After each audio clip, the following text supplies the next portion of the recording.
Tu le sens, ce moment où tout t'échappe. Pourtant, sur le papier, ça roulait. T'avais ton rythme, tu faisais les repas à la maison, tu faisais tes petites séances de sport, t'arrivais à perdre du poids, tu commençais à être sur une bonne lancée, tu le sentais bien, et puis là, c'est la descente. Rien ne va plus. Le taf, ça explose. Les journées s'étendent et t'as à peine le temps de respirer. À peine tu vois ta famille. Les repas, c'est à l'arrache. Un sandwich vite fait, une petite commande livraison parce qu'on n'a pas le temps. On n'a pas le temps de cuisiner. Et le sommeil, c'est la cata. C'est la cata. Résultat, t'as tout le temps envie de manger sucré, t'as tout le temps envie de grignoter, tu te couches tard, tu te réveilles, t'es fatigué. Bref, t'es KO. Résultat, tu rentres dans le cercle vicieux. T'as plus de temps, donc ton organisation, elle part en cacahuète. T'es plus stressé, donc il y a plus de craquage. Et là, la balance s'envole. Tous tes résultats partent à volo. Bouge pas. Prends ton cahier, prends ton stylo. Aujourd'hui, je vais te donner les 3 étapes pour sortir de ce chaos et reprendre ta perte de poids.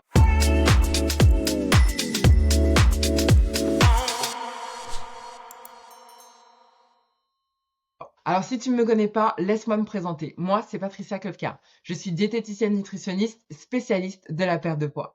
Ma mission, c'est d'accompagner les femmes dans leur perte de poids pour qu'elles se sentent enfin belles et épanouies dans leur corps. Comme promis, je t'ai dit que j'allais donner 3 étapes pour sortir du chaos et reprendre ta perte de poids. Déjà, remettons les points sur les i et les barres sur les t. Non, tu n'as pas tout gâché. Non, tout n'est pas fini. Non, non, non, c'est pas la catastrophe. Tu vas t'en remettre. C'est pas parce que tu as une phase où tu perds un peu le contrôle, où toutes tes habitudes sont partir un petit peu en cacahuète, que ça y est, c'est fini et que c'est gravé dans le marbre. Non, ça c'est la vie, c'est les choses de la vie. Des fois ça roule et puis des fois c'est la cata. C'est comme ça. Donc déjà, commence à prendre un peu de recul et relativiser. Non, tout n'est pas à recommencer depuis le début. Alors arrête de culpabiliser parce que là, tu vas vraiment tout gâcher. Première étape, tu vas prendre une grande inspiration et tu vas souffler. Tu vas souffler, tu vas respirer, tu vas te détendre.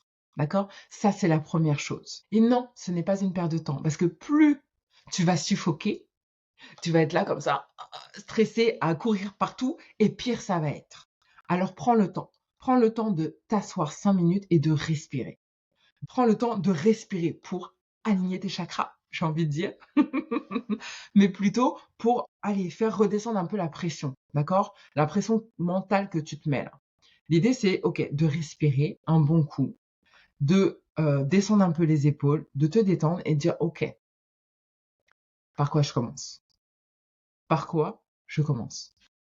Tu vas commencer une étape après l'autre, une petite tâche après l'autre. Même si tu te sens submergé ou autre, justement, c'est parce que là, tu as besoin de prendre l'air, tu as besoin de respirer. Donc ça, c'est la première étape. Prends 5 minutes pour te poser, pour respirer. Je t'assure que tu vas y voir plus clair. La deuxième étape, pose des limites. Apprends à dire non, je ne suis pas disponible. Non, je ne le ferai pas. Non, ça sera quelqu'un d'autre qui va le faire, mais pas moi. Non, je n'ai pas envie de le faire. Non, je n'ai pas le temps de le faire. Parce que tout ce temps, en fait, que tu donnes aux autres, c'est du temps que tu ne t'accordes pas à toi. Résultat, tu manges mal parce que tu n'as pas le temps de cuisiner. Résultat, tu grignotes parce que tu as quand même besoin d'énergie et tu as des émotions aussi qui prennent le dessus. Et donc, à un moment donné, tu compenses. Donc, accorde-toi ce temps à toi pour tes objectifs, pour ton bien-être. Alors vraiment, pour cette deuxième étape, c'est important que tu comprennes que tu n'es pas obligé de tout accepter. Tu n'es pas obligé. Regarde ta collègue Brigitte à côté de toi. Elle trouve toujours le moyen d'esquiver. Mais toi, par contre, tu fais le taf. Tu fais le taf et même plus qu'il n'en faut. Donc, ose dire non. Personne ne t'en voudra, crois-moi. Troisième étape. Avant que ce soit le chaos, tu avais des habitudes qui étaient mises en place. Tu faisais des choses qui fonctionnaient. Alors moi, ce que je t'invite à faire, c'est de reprendre ces habitudes et tu vas les faire en version express. Exemple, si tu avais mis une routine du matin, ok, peut-être qu'avant ta routine du matin, elle prenait une demi-heure, et ben là, tu vas essayer de la réduire à 15 minutes, à 5 minutes, peu importe. L'idée, c'est de garder l'action, que ça te prenne un minimum de temps parce que tu n'as pas beaucoup de temps disponible, ok, très bien, mais que tu fasses. Comme ça, tu n'as pas cette sensation d'avoir tout lâché. ok? Tu le fais différemment, tu le fais moins longtemps, tu mets peut-être moins d'intensité, mais l'action est toujours là. Et c'est ça qui est important pour ton cerveau. Il doit comprendre que tu es toujours dans l'action. Grosso modo, que tu n'as pas lâché l'affaire. Alors concrètement, tu n'as pas à choisir entre tes objectifs pro et tes objectifs perso. Bah oui, tu seras dans le mal parce que tu auras 150 milliards de choses à faire. Oui, ça fait partie de la vie. Et c'est OK aussi. Donc après, c'est à toi de prendre le recul. Soit tu te dis, OK, pendant une courte période, je mets tout entre parenthèses et c'est OK si tu es aligné avec cette décision. Soit tu dis non, je veux maintenir ça, mais dans ce cas-là, je vais adapter et je vais accepter que ça soit pas parfait. Parce que ce qui va être le plus important, c'est pas la perfection, c'est que ça soit fait. C'est ça le plus important. Mon petit adage, c'est fait vaut plus que parfait. Donc voilà pour ces 3 étapes que je te propose aujourd'hui pour sortir de ce chaos. Si aujourd'hui, t'es dans la vague, tu sais pas trop quoi faire, mais pourtant tu as un objectif en tête, tu veux l'atteindre. Tu sais que tu es capable de l'atteindre, mais là, c'est pas le bon moment. OK, applique ces 3 conseils et puis dis-moi en commentaire si ça t'a servi surtout. Et si tu veux aller encore plus loin, je t'invite à regarder ma dernière vidéo. Je te mets le lien directement en description. C'est le guide complet pour réussir ta perte de poids sans faire un énième régime.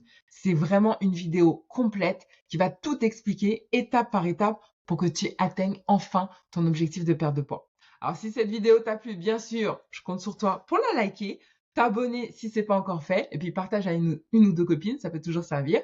Et puis je te laisse là, je te retrouve très vite. Bisous, bye bye.